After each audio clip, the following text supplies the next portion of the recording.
Issue నిజంగా ఉంది sir. Issue ఏంటంటే సార్, గ్రీన్ అంబాసిడర్లకి శాలరీ, గ్రీన్ అంబాసిడర్ అంటే పాపం వాళ్ళు వచ్చి శానిటేషన్ చూసుకుంటూ ఉంటారు సార్. చాలా తక్కువ శాలరీ అయినా సరే వాళ్ళ ఊరి కోసం వాళ్ళు తక్కువ శాలరీతో పనిచేస్తారు, శానిటేషన్ కోసం పనిచేస్తారు సార్.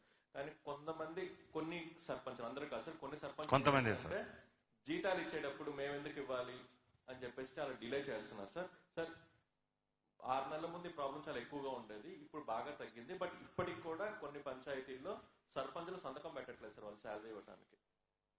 ఆ ఒక ఇష్యూ ఎస్పెషల్లీ ప్రకాశం జిల్లాలో అండ్ ఇంకొక 2-3 జిల్లాలో ఉంది సార్. నెల్లూరులో కూడా ఉంది సార్, చాలా ఇబ్బంది పడుతుంది.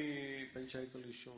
దీనికి ఏంటంటే సార్, గ్రీన్ అంబాసిడర్ శాలరీకి ఆటో అంటే ఇంకా సర్పంచ్ గారి సంతకం లేకుండా ఆటోమేటిక్ గా గ్రీన్ అంబాసిడర్ శాలరీస్ అనేవి రిలీజ్ అయ్యే విధంగా ఒక ప్రతిపాదన అనేది తీసుకురావాలి సార్.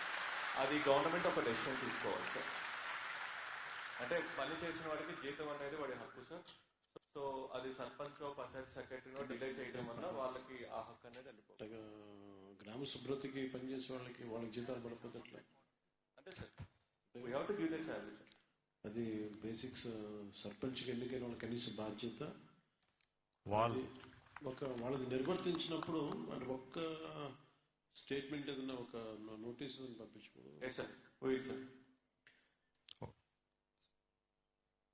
అంటే ఒకవేళ వాళ్ళు ఖాతరు చేయకపోతే maybe then the power will be shifted to secretary, అట్లా ఒక కరెక్షన్. సార్